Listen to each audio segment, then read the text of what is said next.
Nancy will use her years of entrepreneurial experience to bring new, innovative ideas to the Lafayette Consolidated Carol, Government. can you speak up a little bit? What? Can you speak up a little bit? I thought I was, but I can. Do you need it from the beginning? No. No. As Mayor President, Nancy will use her years of entrepreneurial experience to bring new, innovative ideas to the Lafayette Consolidated Government. She will run the government like a business. Her primary areas of focus are bringing jobs back to Lafayette and also fixing the drainage system that we have today. Thank you very much. Thank you. Appreciate it.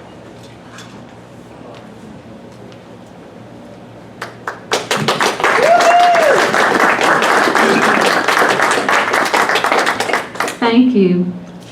First of all, I want to thank everybody that gave their time tonight to come and hear me. I greatly appreciate it.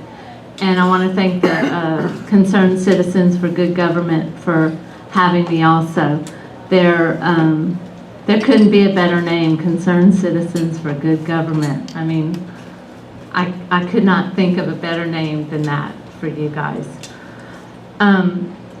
Most people do not know me because I am a business person, and I've never run for politics before, and I've never actually done this before. I feel like, well, I'm going to tell you a little bit about myself, and then I'll tell you a little bit about my platform. So he told you already that I'm a businesswoman and an entrepreneurial person. I've been in business since my dad retired. Well, my dad retired here about 30 years ago from the Air Force. And that was when I was in the 6th grade, about 48 years ago. Then I went to UL, or USL as it was known back then, and I graduated there. From UL, I learned that leaders were just like you and I. They're people. They're people that step up to the plate when something needs to be done. And that's what I'm doing. I'm stepping up for Lafayette. One of the things that my husband initially got transferred from Lafayette in the oil field business when our kids were in the 3rd and 6th grade. And I decided then that I would go into real estate and stretch myself a bit. I had graduated from UL in graphic design and was very successful. But I decided to stretch myself, get my license, and I went to work for Keller Williams in Mandeville. From there, my husband was transferred back to Lafayette, and I had the opportunity to open the office here in Lafayette, which I did. And since then, I've opened 6 other offices. Well, 6 total offices. The office here in Lafayette, 1 in Lake Charles, 1 in Houma Thibodaux, 1 in Denham Springs, Louisiana. And then Alabama, there is 2. There's Daphne Fairhope, Alabama, and Mobile, Alabama. At one point in time, I was the operating partner for all 6. Now, many of you don't know what an operating partner is, but that's a person that leads each office. They hire a team leader, and they are responsible to the franchise for the budgets and for the profitability of that market center. So, every time an opportunity has presented itself, and life has a way of throwing these opportunities at us, I've stepped up to the plate and I've taken them. And sometimes I feel called, and this is one of those times where I feel called to step up to the plate because our community needs me. They need a fresh face with a fresh perspective, and I feel like I have that. Not only am I a child of the military, but I was able to keep my children focused, and they're successful in their own right. I was able to raise a family during the ups and downs of the oil industry, the economic turns and twists that it took. I was able to open all of these businesses that I have, and I was also able to be a leader among the service organizations that are here in Lafayette. So I feel like I have that perspective, and I have the background necessary for leading us to the next level in Lafayette. And this is me coming up to bat. So my platform, that's my next thing. I want to take this time to focus on two main issues. And I feel like after that, we'll take a look at things. But the number one issue is drainage, and I want to dredge the Vermilion. I think that all the water flows into the Vermilion, and we need to dredge it, and we don't need any more studies. The Corps of Engineers has done the studies. We just need to do it. And we also need a system set up with all the parishes in our watershed area, so that every time there's a prediction of rain or a hurricane, and why we get taken by surprise every time this happens, I don't know. But every time there needs to be a system set up so that we can, as a group, all the parishes in the watershed area, all the leadership in the watershed area have agreed to this system that we're setting up, and do the things necessary to prevent the flooding that we're experiencing. So those are my two drainage issues that I want to cover. I think that would be an easy fix. I think that we can do that quickly. I think that I really don't know why it hasn't been done yet. I really don't.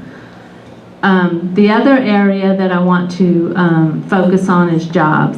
I think the Unified Development Code and the Variance Code are too cumbersome and too overburdensome for people to build their businesses and bring the high-paying jobs to Lafayette. So I want to cut the red tape and simplify the Unified Development Code. I want to simplify the Variance Code, and I want to make Lafayette a business-friendly environment. Going door to door, talking to people on the phone, talking to people just experientially, or I don't know what the word is. Anyway, I just get the feeling, and so many people are moving, not that I get the feeling, I get the stories. So many people are having to move, or they're commuting for out-of-town work. It shouldn't be that way. And it shouldn't be that the businesses have to meet all these requirements in Lafayette that they get so fed up that they throw up their hands and they go down the street to Iberia Parish, to Baton Rouge, to New Orleans, wherever, even to Texas. There's no reason for that, other than that we have overburdensome codes. And so that's who I am. I'm a proud Republican, and I'll be happy to take any questions that you have.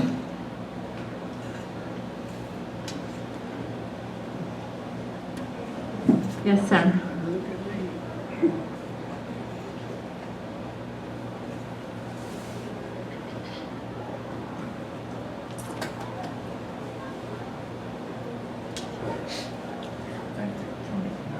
Thank you. Just a few things. You talked about drains of Vermilion. That's been one of my pet projects for years. Can't gain traction out of the powers that be, though. But what's happening at Rotary Point over there on the Vermilion? They've got 3 boats, 2 barges, 9 men, and a bunch of heavy equipment running around the parking lot there, and nothing's getting done. It's been almost a year, and Rotary Point's still closed on West Bay Parkway. Can't seem to find an answer to anything there about it. Okay. We have high sewer rates here. We pay almost 3 times, almost $100 a month for 12,000 gallons, which is the normal household usage for it.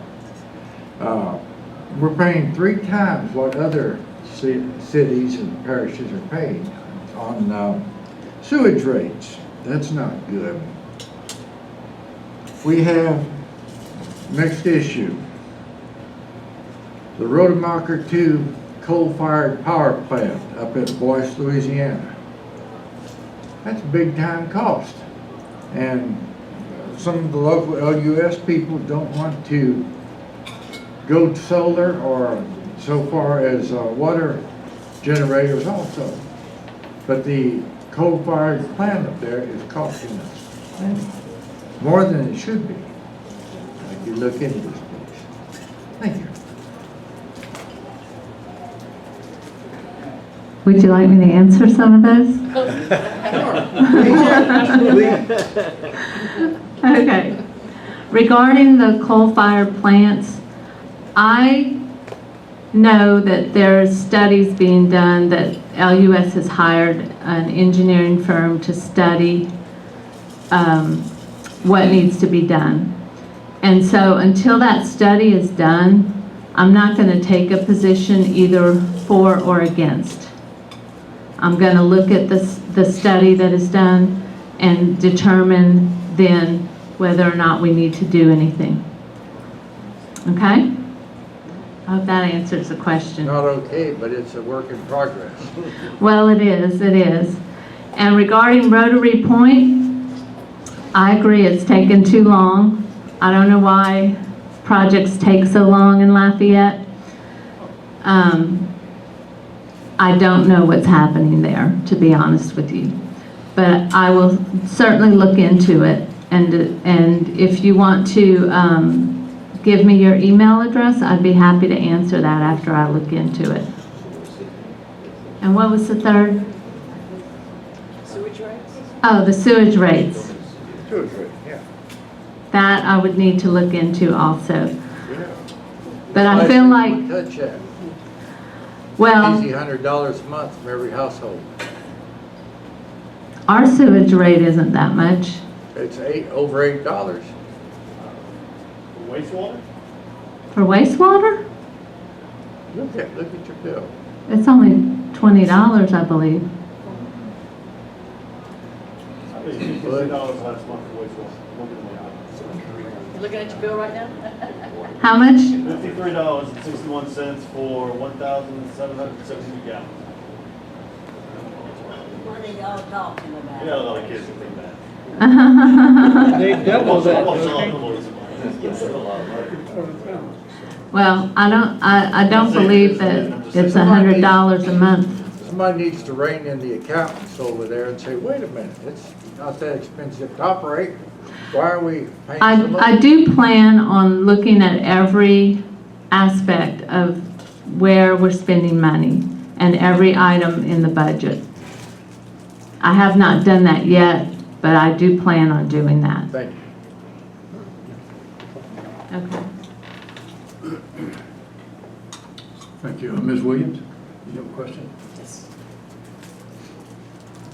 I'm going to speak this direction. I sit on the Board of Zoning Adjustment, and I deal with the development code a lot. And what I want to know, because you mentioned the development code, and we have a brand new development code, which we have put a lot of money into developing. However, when I sit on the board, we're creating all these variances because the code just doesn't fit Lafayette. So what I want to know is, why do we keep creating all of these different committees that are coming up with all of these codes? It doesn't fit Lafayette, so we have all these variances that we're approving. And do you think you're going to scrap the entire development code, or do you want to scrap pieces of the development code? For the most part, I would want to scrap pretty much all of it. But there are a few items that I would save. Like the detention ponds, I believe that's part of the code in new neighborhoods that are being developed. I think those are important. Good question. Thank you. Thank you. Mark, I think you have a question or two, or a statement? No. One question. So what I'm gonna do, Nancy, we grew up about across one street and about one house apart. Yes. So I grew up on Rose Lawn, your house fronted Woodvale? Yes. Okay, so what I'm gonna do is go back to there and then I'm gonna ask you something, and I too am running and I'm talking to a lot of people. So people say, we have this problem in this neighborhood, and this is a problem, and over here, and walk over here with me, and let me show you this. And so it's a 60-year-old, 60-plus-year-old neighborhood. Back in the day, in the 70s, so Rusty, we're changing Roselawn Boulevard from a little grass, neutral ground, and asphalt on either side to you know what it is now. Yes. It's wide concrete, it's a huge median, it's lights all the way down, it's underground drainage. My dad paid a 10-year assessment. So my thought is, and this is what I'd like you to comment on, is thinking outside of the box. You take an existing neighborhood that has a problem, you share the cost. You get an assessment and you share the cost. I don't think a 10-year assessment, most people are not going to be agreeable to that, but I think we need to think outside of the box. If this 60-plus-year-old neighborhood has a problem, can't government and private industry work together? And couldn't we do some kind of reasonable assessment to help these people improve their drainage in certain neighborhoods? Okay, to answer your question, each neighborhood would need to be looked at. And a lot of our issues with drainage have to do with the Vermilion, because all of our water flows into the Vermilion. And the Vermilion has not been dredged since the early 50s, or the late 50s, sorry. The 50s, how about that?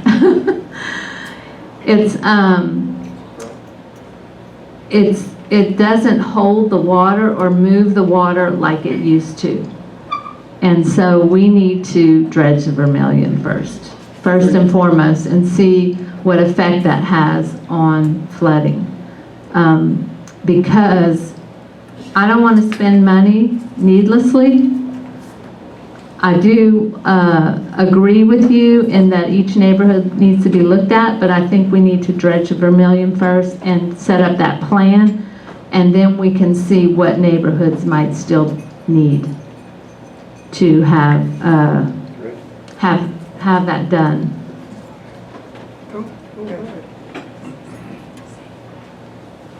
Go ahead, I'll be there in a minute. Take your time.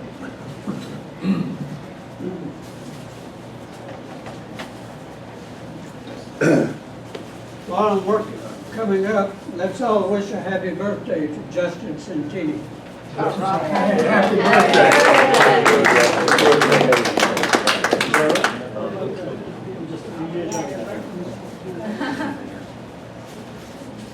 Thank you, Ray. Yes, sir. There's an old statement by Edmund Burke many years ago, said the only thing necessary for evil to triumph is for good men to do nothing. So I try to do a few little things once in a while. I'm very concerned about the possibility, if not already, Louisiana, Lafayette being a sanctuary city for the illegal immigrants. What is your position on that? And let's just say you're the city mayor, president. What would you do, if any? What type of action would you take if we suddenly had 5 or 6 buses of illegal immigrants coming into Lafayette, and here they are? What action, if any, would you take? First, I'd have to study that to see what action I could take. But one of the things that I am not in favor of is people being illegal or breaking the law. So I would not be in favor of Lafayette becoming a sanctuary city. And I would need to see one of the things that I know is that I have the business experience, 36 years plus. I don't necessarily have all the government experience that's necessary, but I can learn that before I take office.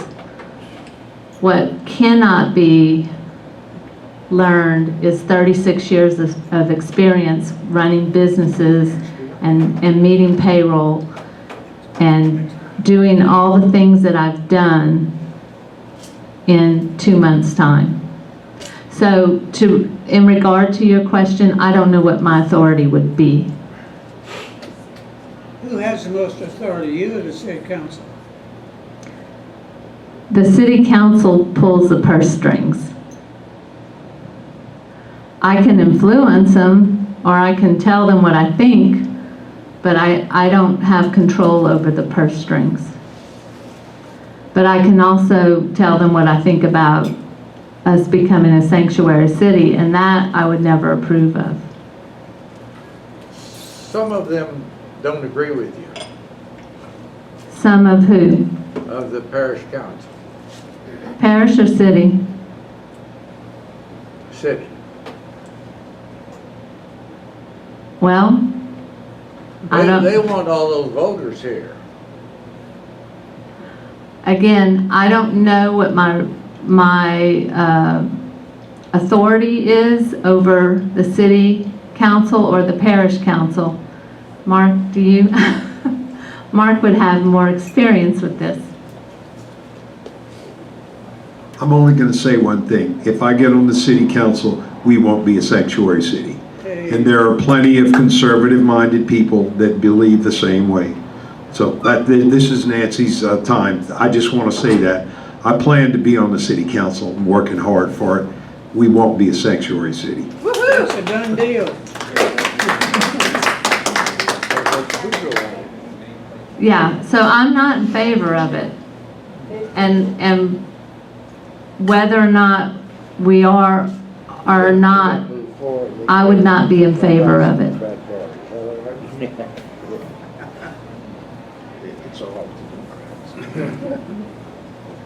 We encourage questions. It's a good time to get educated. Yes, sir. Mexico wants to build a wall.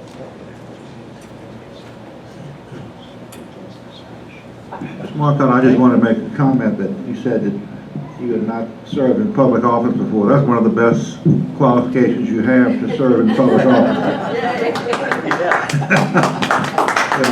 Some of the worst public officials have been on the public payroll for way too long. And I'd like to mention the fact that George Washington co-founded an organization called the Society of the Cincinnati, which was for the officers of the Continental Army, because he felt that public officials ought to come from private life, okay? President Trump never served in public office, and I think he's one of the best presidents since Reagan. Of course, I realize I have different opinions. Ronald Reagan never served in public office till he was governor of California. He served, I think, two-year terms or something like that. Had never been in public office.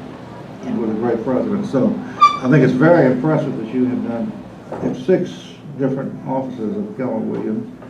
And you've been a Republican all your life, you said? Yes. You sound like me. I'm a Republican. When they thought a Republican was a reptile discovered deep in the Amazon jungle. Anyway, so congratulations, good luck, and I think you bring an awful lot to the table. You know, like Trump does, he goes and looks at everything and says, where in the world did Washington get this? You know, Yeah. You need to bring that approach. How in the world did we get in this mess? Where were the public officials? We need to make up for lost time and do this now. So, good luck. Thank you. I appreciate those remarks, and I do want to say there are so many things that I wonder about how we ever got in these positions that we're in. So that's so very true. One of them has to do with the flooding issue and why they dragged their feet on having the Vermilion River dredged. I know they're cleaning out coulees and what have you right now, but that all flows into the Vermilion. I don't get that. So, and one of the other items is it takes 20 years to complete a project. It takes 20 years for them to complete Verrott School Road. It takes 20 years for them to build a bridge across the Camellia. I don't understand why it takes so long to do those things. And the wrong people. Right. We've lacked the will and the leadership, and that's what I'm bringing. Will you have an open door policy? Yes, sir. Whenever I am there, I will have an open door policy. You'd And- probably throw us out though. Well, and I do plan on being on the radio, on the TV. I do plan on communicating as well as possible wherever I can about what's going on in the city. This is an opportunity to ask questions. If you have just a thought on the subject matter, she's running for public office, and she's in a position to maybe bring all of that to fruition. So if there's any possible questions, it's a good time, because we only have 30 minutes on the program. And you two will tell you how to get this. I'll have Mr. Ed come tell you. Yes, sir. Back up. Where's your office? Your political office? My political office is in the same building as my Keller Williams office right now. It's 900 South College Road, Suite 100, Lafayette, Louisiana. I'm on the 3rd floor. Tell us, please, the story about how you decided to run, and kind of bring us through a timeline on that, please. Okay. That quote that you said earlier about good people not stepping up to, I don't remember the quote exactly, but it is one of my favorite quotes. Would you read it again? The only thing necessary for evil to triumph is for good men and women to do nothing. Right. And this is me doing something. I feel like I'm a good woman. I feel like I have a very clean slate. I'm a God-fearing woman. And Keller Williams has taught me a lot about leadership, a lot about hiring, a lot about firing. Even though nobody likes to fire anybody, there's a lot that I've learned about that. So I intend to run the business or run the government like a business, and really this is me just stepping up to the plate, because if I didn't step up, what would we have? I hate to even think about it. What do you think is the #1 duty and obligation of government? Repeat the question, please. What do I think is the #1 duty and obligation of the government? I don't believe that the government has a place other than the security of the people that live here. Bingo. And with that security is safety, and that involves the roads, the flooding, and the jobs. In 1776, Thomas Jefferson said basically the same thing. The safety and security of the American people. Everything else comes under that. That's correct. Should come under that. That's correct. And I do feel like,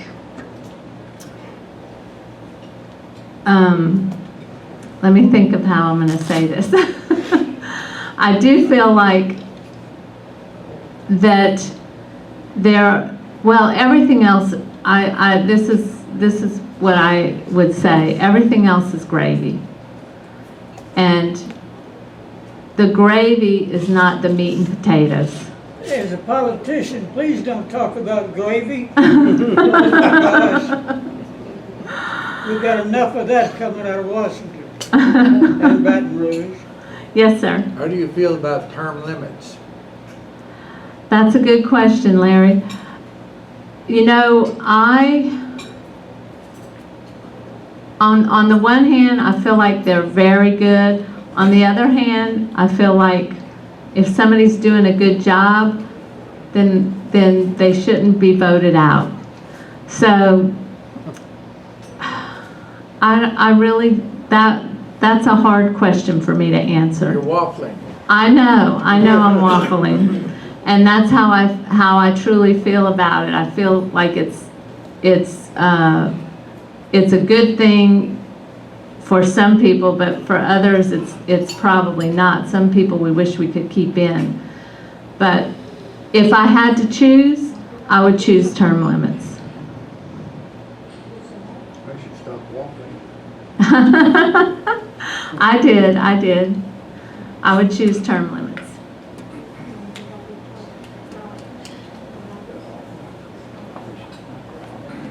Any other questions? This is a good time to ask. We have a But bunch Jack- of bashful would you come up, people. Jackie?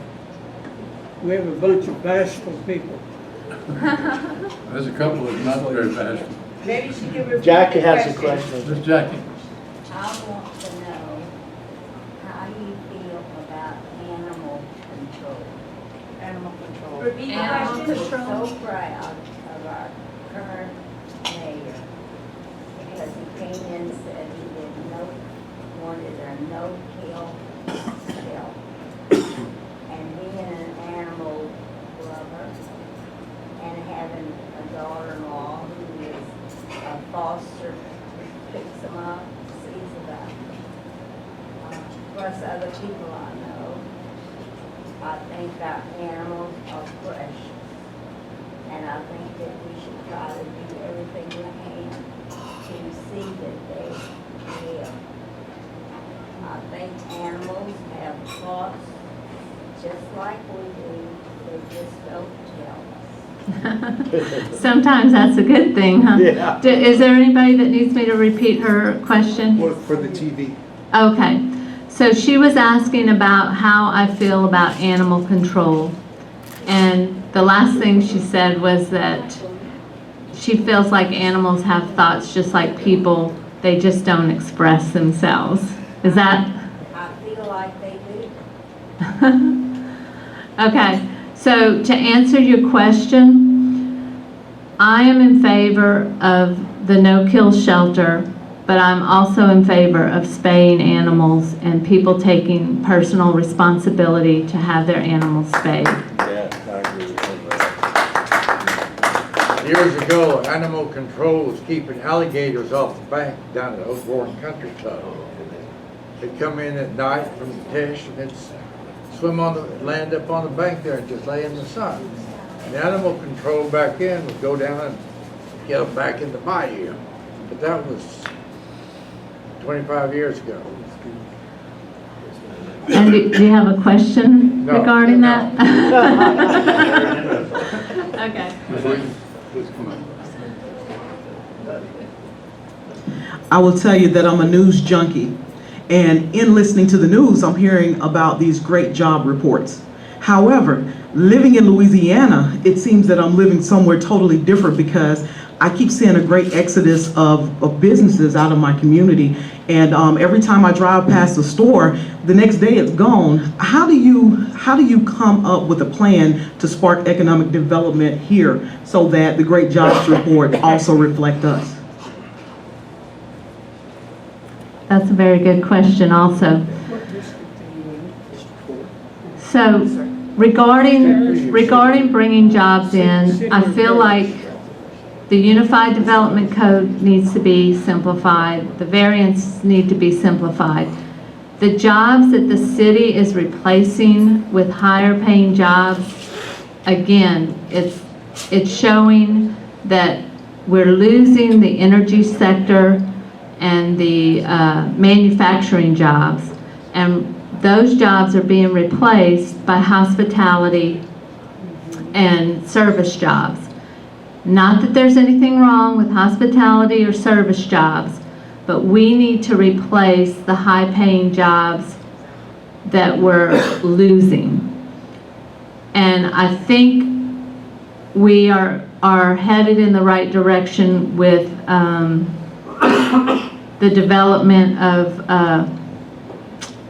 what's it called? The development of the Evangeline Thruway and University and downtown areas. There's some sort of tax break that. Opportunity zone, thank you. Yes. That wasn't coming to me, thank you. The opportunity zones, I think those could be used to bring in businesses and bring them into those areas. Just saying that the most suffering area of Lafayette Parish is not even mentioned as an opportunity zone, so that poses an issue within itself. What area is that? That's the North Lafayette area. The North Lafayette area in the school board District 4 area is not listed as an opportunity zone. Okay, well, that would have to be looked at. So, again, I don't know the government and everything that I need to know about government, but I am learning every day about government and the problems that we're having. And so I would definitely look into that for you. You keep on learning, you'll change your mind.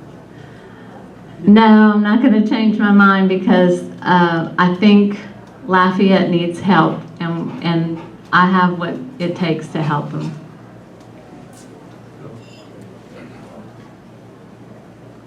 Thank you for coming. What are the first 3 to 5 things that you would do if you were elected mayor president? That's a good question, too. Hello, I would, first of all, I would see about dredging the Vermilion. That would be the #1 thing I would do. I think that could save us a lot of headaches and a lot of money and save our citizens a lot of money. I think we had 1,500 houses flood in 2016. And the people that had to deal with that and their insurance and the flooding, and a lot of them didn't have insurance. I'm sure it was a boon for some of the businesses, but it was not a boon for the people that had to suffer with the flooding.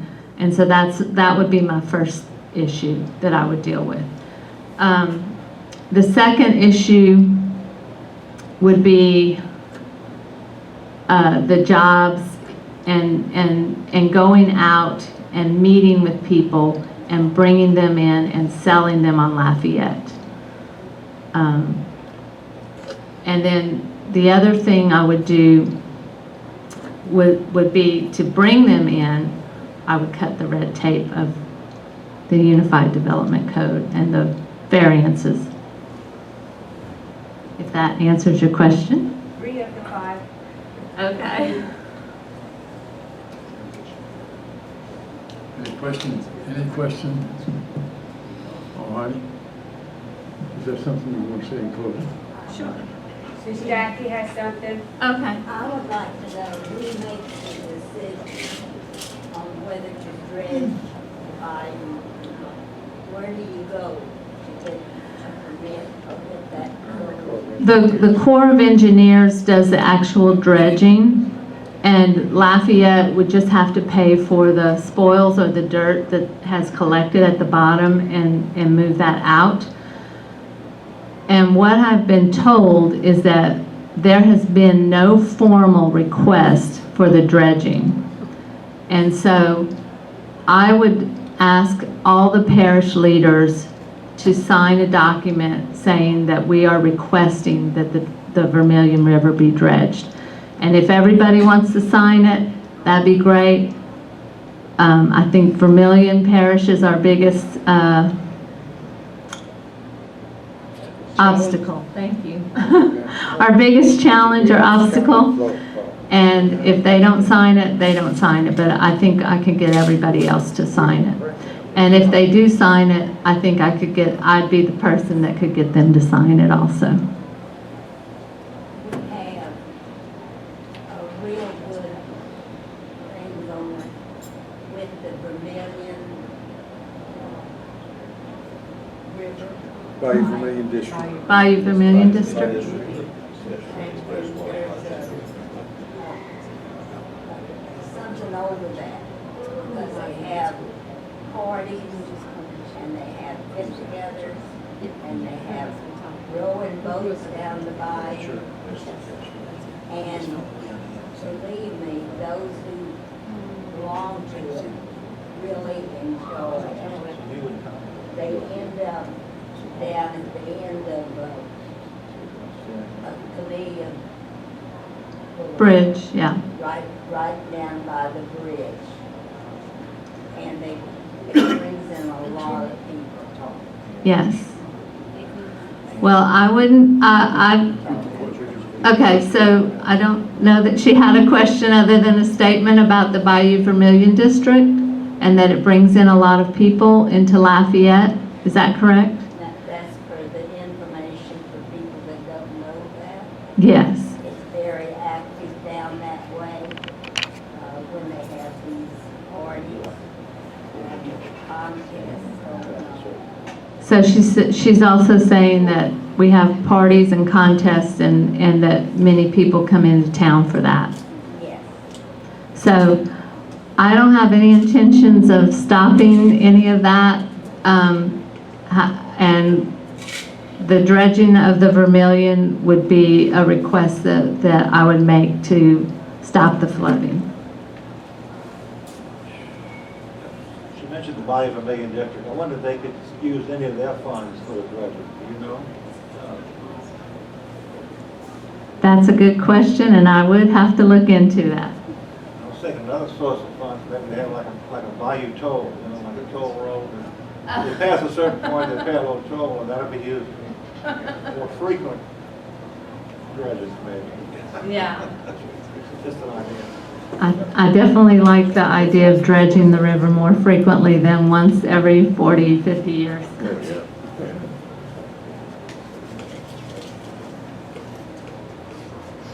So Nancy, I see you on Facebook picking up litter. A, what do you think about litter? And B, what would you do to address it? Make it better. Okay. So I do pick up litter in my neighborhood along with my husband Tom, and we go every Sunday. And that has to do with a neighborhood responsibility. And just picking up the litter in our neighborhood, we used to pick up 6 buckets of trash in our neighborhood, and we pretty much go the same route every day. And now it's down to 1 or 2 buckets or 1.5 buckets of trash. There's nothing that we can do, I don't believe, that we can stop people from going down these side streets and throwing out their cigarette butts or their bottles of energy drinks or their bottles of booze, the small ones that they get at the convenience store. Regarding the city streets or the bigger streets, I would like to see us set up a committee or have the city have a team of people that go out regularly and do that and pick up. Again, there's some monies that would need to be shifted, and that would involve the budget. But I would think that we could handle that. Use the prisoners. I also agree with that. I would like to see the parish council get out of their ivory tower and get out and work with the people. Yeah, that would be a miracle. We got some extra buckets. Yeah, we do. We have extra buckets in our house, so. Well, yeah, I just came back to the library downtown, and I was amazed. They had a sheriff's deputy sitting right there at the entrance, and right outside the entrance right there were a group of people that just left, and when they did, there were McDonald's French fries all over the thing, and pieces of hamburger and stuff, and just sitting there, I mean, on the entrance area, you know, and here's this deputy sheriff just sitting at his desk and nothing was done. You know, it's, Yeah. I would see about people doing their jobs and picking up and keeping their areas clean. Just for informational purposes, dredging the Vermilion, you're going to hear people come up and tell you, well, there's a counterflow problem with the tide. What they don't say is that you can install a lock with CPRA and handle that, but they don't want to discuss that. No. They just don't want to dredge the Vermilion. Dig up all those dead bodies out there. Oh, I totally agree that oh, the sharks on. The Vermilion does need to be dredged, and I've been told also that it may stink because we're dredging the Vermilion. Well, I'd rather put up with 2 weeks of stinky smell than have people worried every time it rains. In the history of mankind, there's never been a problem that hasn't been resolved by people, money, or time. We have some people, they don't care to resolve the problem. They're just happy going along, letting it be what it is. Then there's some people like to get problems resolved, whether it takes money, time, or just finding the right person to lead the people to do it. I agree. Any other questions? Well, I just want to thank you again for coming, and I'd appreciate your vote on the 12th of October.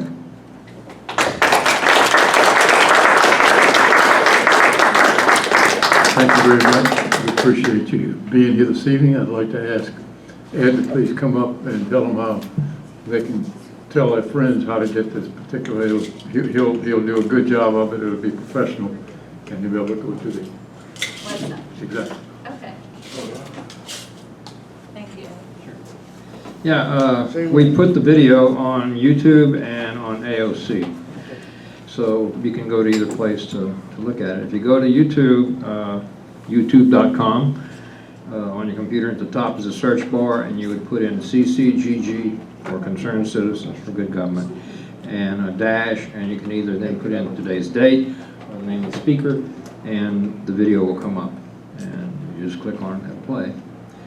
That's about it. That's it. Thank you, Ed. As an announcement, that I'd like to have the gentleman come up and tell you what he has on his mind for a couple of minutes. Is that right?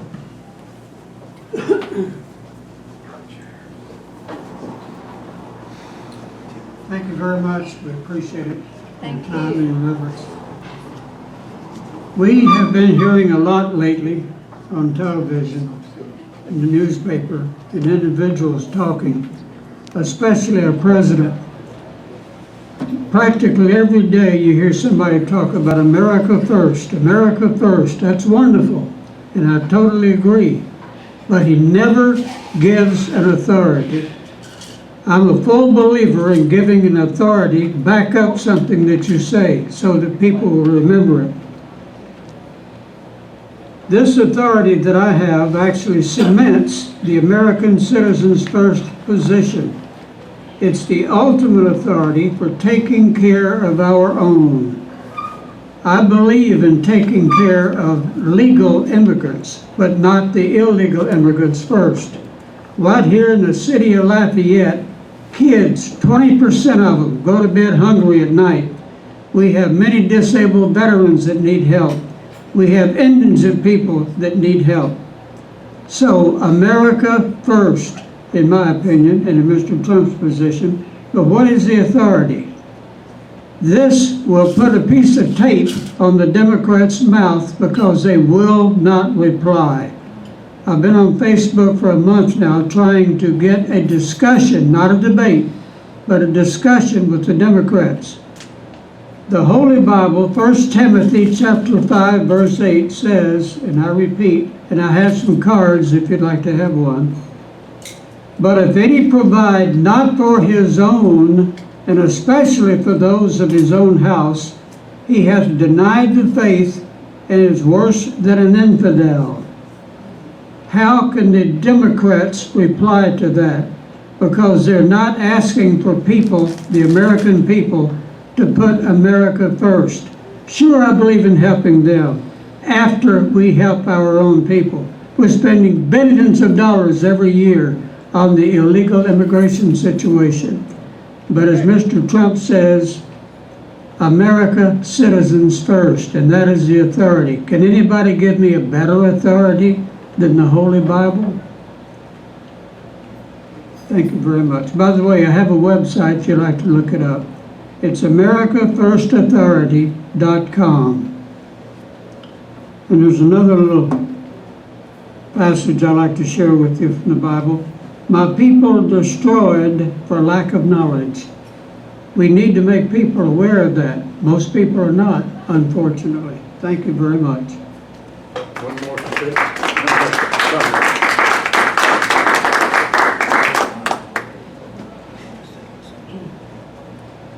I just wanted to remind everybody that Love Our Schools is having their event this Saturday, August the 10th. It was supposed to be July the 13th, but it got moved to August the 10th. And it's going to happen at 8 schools, and you can go to loveourschoolsfoundation.org to sign up to volunteer at one of the 8 schools that they will be redoing, beautifying, improving. It'll be a great way to show that we care about our kids. So I hope you join us. Thank you.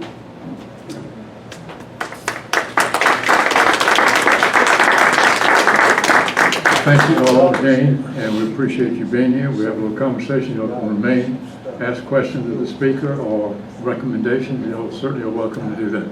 Thank you all for being with us.